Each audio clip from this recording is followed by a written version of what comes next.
ಜನರನ್ನು ತಿದ್ದುಪಾಟಿಯಲ್ಲಿ ನಡೆಸುವುದಕ್ಕೂ ಸರಿ ದಾರಿಯಲ್ಲಿ ನಡೆಸುವುದಕ್ಕೂ ದೇವರಿಗೆ ಪ್ರವಾದಿಗಳನ್ನು ಆವಾಗ ತನ್ನ ಸ್ವಕೀಯ ಜನರಾಗಿದ್ದ ಇಸ್ರೇಲ್ ಜನರ ಕಡೆ ಕಳಿಸ್ತಾ ಇದ್ದರು. ಇವತ್ತು ಪರಿಸ್ಥಿತಿ ಏನಾಯ್ತು ಅಂದ್ರೆ ಇಸ್ರೇಲ್ ಜನರು ತುಂಬಾ ದೇವರ ವಿರೋಧವಾಗಿ ಪಾಪ ಮಾಡಿದರು. ಆ ಕಾನಾನೀಯ ದೇಶದಲ್ಲಿ ಒಂದು ದೇವರೊಂದು ಇತ್ತು, ಅದರ ಹೆಸರು ಬಾಳ್. ಹೆಸರೇನು? ಬಾಳ್. ಈ ಬಾಳ್ ದೇವತೆಯನ್ನು ಹೋಗಿ ಇವರು ಆರಾಧಿಸಿ ಪೂಜೆ ಮಾಡ್ತಾ ಇತ್ತು, ಹಾಳಾಗಿ ಹೋಗ್ಬಿಟ್ರು. ಆದ್ರಿಂದ ಇವ್ರಿಗೆ ಎಷ್ಟು ಹೇಳಿದ್ರ ಮೇಲೆಯೂ ಈ ಜನರು ಮನ ತಿರುಗ್ತಾ ಇಲ್ಲ, ಹಿಂಗೆ ಹೋಗಿ ಹಾಳಾಗ್ತಾ ಇದ್ದದ್ರಿಂದ ದೇವರು ಎಲಿಯನನ್ನು ಅಲ್ಲಿ ಅವನು ಕರೆದು ಅವನು ಬಾಯಿಗೆ ಮಾತುಗಳಾಗಿ ಹೋಗಿ ಆ ಜನರಿಗೆ ಹೇಳು, ಅಲ್ಲಿರುವ ಅರಸರಿಗೆ ಹೇಳು, ಇನ್ನು 3.5 ವರ್ಷ ಈ ದೇಶದ ಮೇಲೆ ಮಳೆ ಮಂಜು ಬೀಳೋದಿಲ್ಲ. ಮಳೆ ಬಿದ್ರೆ ತಾನೆ ಬೆಳೆ ಬಿದ್ರೆ ತಾನೆ ಊಟ, ಬೆಳೆ ಇದ್ರೆ ತಾನೆ ನಮಗೆ ಊಟ ಸಿಗುತ್ತೆ. ಮಳೆಯು ಬೆಳೆಯು ನಮಗೆ ಚೆನ್ನಾಗಿರ್ಬೇಕಾದ್ರೆ ದೇವರು ಕರ್ಣೆ ಬೇಕು. ಇವ್ರು ದೇವರು ಕರ್ಣೆ ಬಿಟ್ಟು ದೂರ ಹೋಗಿಬಿಟ್ರು. ಆದ್ರಿಂದ ಈ ಎಲಿಯನ್ನು ಹೋಗಿ ಅರಸನ ಮುಂದೆ ಹೇಳಿದನು, ಇನ್ನು ಮುಂದೆ 3.5 ವರ್ಷ ನಿಮಗೆ ಮಳೆ ಮಂಜು ಬೀಳೋದಿಲ್ಲ ಅಂತ ಹೇಳಿಬಿಟ್ಟು ಹೋಗಿಬಿಟ್ಟನು. 3.5 ವರ್ಷ ಮಳೆ ಮಂಜು ಏನು ಬಿತ್ತಿರಲಿಲ್ಲ. ಈ ಒಂದು ಪರಿಸ್ಥಿತಿಗೆ ಬಂದಿದ್ದು. ಈ 3.5 ವರ್ಷ ಆದ ಮೇಲೆ ತಿರುಗಾ ದೇವರು ಎಲಿಯನನ್ನು ಜನರ ಕಡೆ ಕಳಿಸ್ತಾರೆ. ಈ ಎಲಿಯನ್ನು ಹೋಗಿ ಅಲ್ಲಿ ಆ ಸಮಯದಲ್ಲಿ ಅರಸನಾಗಿದ್ದವನ ಹೆಸರು ಆಹಾಬನು. ಅವನ ಹೆಸರೇನು? ಆಹಾಬನು. ತುಂಬಾ ದುಷ್ಟ ಅರಸನಾಗಿದ್ದನು. ಅವನ ಹೆಂಡತಿಯಾಗಿದ್ದ ಯೆಜೆಬೇಲನೇ ಇಸ್ರೇಲ್ ದೇಶದ ಒಳಗಡೆ ವಿಗ್ರಹ ಆರಾಧನೆಯನ್ನು ತಂದವಳು. ಆದ್ರಿಂದ ಆ ದೇಶ ಹಾಳಾಗಿ ಹೋಯಿತು. ಇವತ್ತು ಆಹಾಬನ ಮುಂದೆ ಎಲಿಯನ್ನು ಕಾಣಿಸಿಕೊಂಡು ಹೇಳ್ತಾನೆ, ನೀನು ಇಸ್ರೇಲ್ ಜನರನ್ನು ಈ ರೀತಿಯಲ್ಲಿ ಹಾಳು ಮಾಡಿಬಿಟ್ಟೆ. ಇವತ್ತು ಒಂದು ಕೆಲಸ ಮಾಡು, ಒಂದು ಸ್ಪರ್ಧೆ ನಡೆಸೋಣ, ಒಂದು ಕಾಂಪಿಟಿಷನ್ ನಡೆಸೋಣ. ಯಾರು ನಿಜವಾದ ದೇವರು ಎಂದು ನಾವು ಇವತ್ತು ಆ ಸ್ಪರ್ಧೆ ಮುಖಾಂತರ ನಾವು ತಿಳಿದುಕೊಳ್ಳೋಣ.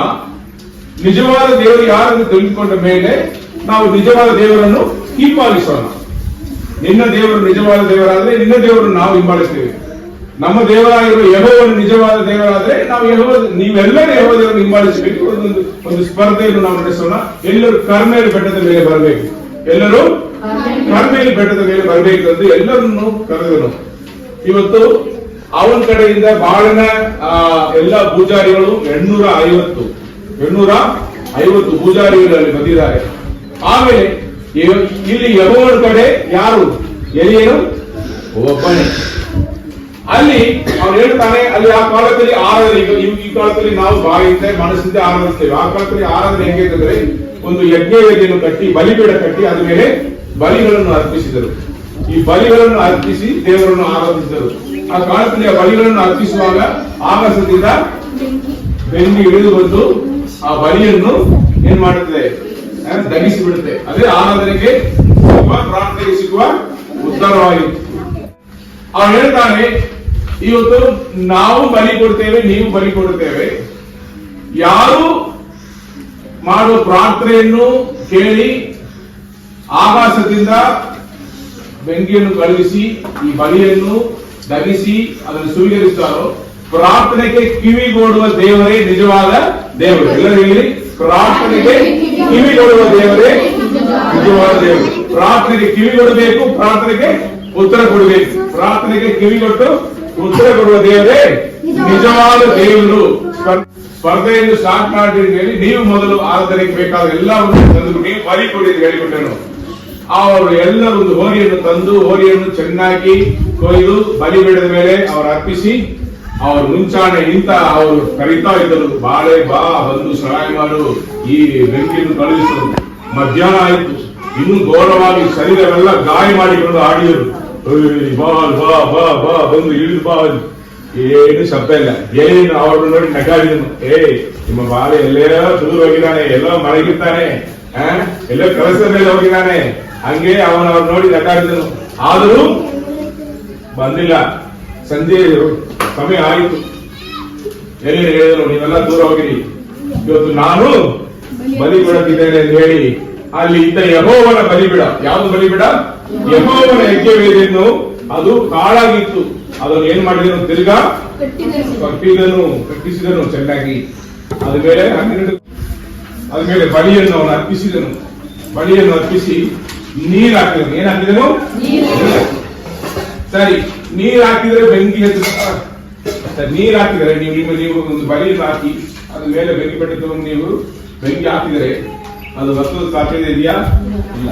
ಅಸಾಧ್ಯವಾದ ಒಂದು ಕಾರ್ಯವನ್ನು ಅವನು ಮಾಡ್ತಾನೆ. ಇವತ್ತು ಒಬ್ಬರು ಅದ್ಭುತ ಮಾಡಿದರೆ ಬೆಂಕಿಯನ್ನು ಕಳುಹಿಸಿ ಅಲ್ಲಿ ಆ ವ್ಯಕ್ತಿಯಲ್ಲಿರುವ ಬಲಿಯನ್ನು ಧರಿಸಿಬಿಟ್ರೆ ಅವರಿಗೆ ನಿಜವಾದ ದೇವರು. ಅವರೆಲ್ಲ ಹಂಗ ಮಾಡಿಲ್ಲ. ಎಲ್ಲಿನ ಮಾತ್ರ ಬಹಳ ವ್ಯತ್ಯಾಸವಾಗಿ ಅವನು ಮಾಡಿದನು.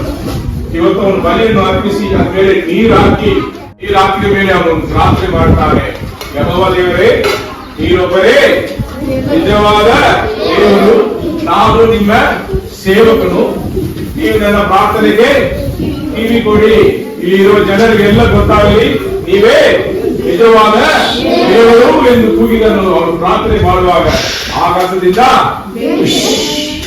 ಬೆಂಕಿ ಇಳಿದು ಬಂತು.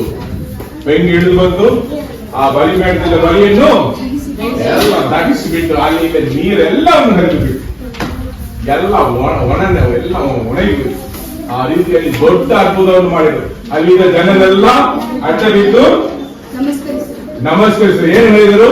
ಸರ್ವೇಶ್ವರನೇ, ಯೆಹೋವನೇ ಸತ್ಯ ದೇವರು, ಯೆಹೋವನೇ ನಿಜವಾದ ದೇವರು, ಯೆಹೋವನೇ ನಿಜವಾದ ದೇವರು ಎಂದು ಹೇಳಿದರು. ಆಮೇಲೆ ಎಲಿಯನು ಅಲ್ಲಿದ್ದ ಎಲ್ಲ ಪ್ರವಾದಿಗಳನ್ನು ಹಿಡಿದು ಸಾಯಿಸಿಬಿಟ್ಟನು. ಅಲ್ಲಿದ್ದ ಎಲ್ಲ ಬಾಳಿನ ಪ್ರವಾದಿಗಳನ್ನು ಹಿಡಿದು ಸಾಯಿಸಿದ ಮೇಲೆ ಅವನು ಬೆಟ್ಟದ ಮೇಲೆ ಹೋಗಿ ಪ್ರಾರ್ಥನೆ ಮಾಡಿದನು. ಅವನು ಪ್ರಾರ್ಥನೆ ಮಾಡಿ ಮುಗಿಸಿದ ಮೇಲೆ ಅಲ್ಲಿ ದೊಡ್ಡ ಮಳೆ ಬಂತು. ದೇಶದ ಮೇಲೆ ದೊಡ್ಡ ಮಳೆ ಬಂತು, ಆಶೀರ್ವಾದದ ಮಳೆ ಬಂದಿತ್ತು. ಈ ರೀತಿಯಲ್ಲಿ ದೇವರು ಆಶೀರ್ವದಿಸಿದರು. ಹಾಗಾದ್ರೆ ನಾವು ಈ ಲೋಕದಲ್ಲಿ ಎಲ್ಲ ದೇವರಲ್ಲ, ಯೇಸು ಕರ್ತನೆ ಮಾತ್ರ ನಿಜವಾದ ದೇವರು. ಯೇಸು ಕರ್ತನೆ ಮಾತ್ರ ನಿಜವಾದ ದೇವರು. ವಾಕ್ಯ ಹೇಳ್ತೇನೆ, ಅದು ಎಲ್ಲಿಂದ ಕೊಡುವುದಕ್ಕೆ ಒಂದು ಗಿಫ್ಟ್. ಯೇಸು ಕರ್ತನೆ ಹೇಳಿದರು, ನಾನೇ ಮಾರ್ಗವು ಸತ್ಯವು ಜೀವವಾಗಿದ್ದೇನೆ, ನನ್ನನ್ನು ಹೊರತು ಬೇರೆ ಯಾರ ಮುಖಾಂತರ ನೀವು ತಂದೆ ಕಡೆ ಸೇರೋದಕ್ಕಾಗಲ್ಲ. ನಾನೇ ಮಾರ್ಗವು ಸತ್ಯವಾಗಿರುವ ದೇವರು ಎಂದು ಹೇಳಿದರು. ಅದು ಎಲ್ಲಿದೆ? ಯೋಹಾನನು 14:6. ಓದು ಕನ್ನಡದಲ್ಲಿ. ನಾನೇ ಮಾರ್ಗವು ಸತ್ಯವು ಜೀವವು ಆಗಿದ್ದೇನೆ, ನನ್ನ ಮೂಲಕವಾಗಿ ಹೊರತು ಯಾರು ತಂದೆಯ ಬಳಿಗೆ ಬರುವುದಿಲ್ಲ. ಅಷ್ಟೇ ನೋಡಿರಿ, ಯೇಸು ಕರ್ತನ ಹೆಸರೇ ಭೂಮಿ ಆಕಾಶದಲ್ಲಿ ನಮ್ಮ ರಕ್ಷಣೆಗಾಗಿ ಕೊಡಲ್ಪಟ್ಟಿರುವ ಹೆಸರು. ಅಲ್ಲೆಲ್ಲೂಯಾ. ಇರುವಾಗ ಯೇಸು ಕರ್ತನ ಹೊರತು ಯಾವ ದೇವರುಗಳನ್ನು ನಾವು ನಮಸ್ಕರಿಸಬಾರದು, ಪೂಜಿಸಬಾರದು. ಯೇಸು ಕರ್ತನೇ ನಮ್ಮ ದೇವರು, ಒಡೆಯನು, ರಕ್ಷಕನು. ಯೇಸು ಕರ್ತನೇ ನಮ್ಮ ದೇವರು. ಎಲ್ಲ ಹೇಳಿರಿ, ಯೇಸು ಕರ್ತನೇ ನಮ್ಮ ದೇವರು, ಒಡೆಯನು, ರಕ್ಷಕನು. ನಮ್ಮ ಯೇಸು ಕರ್ತನೇ ನಮ್ಮ ಸೂಪರ್. ಯೇಸು ಕರ್ತನೇ ನಮ್ಮ ಸೂಪರ್.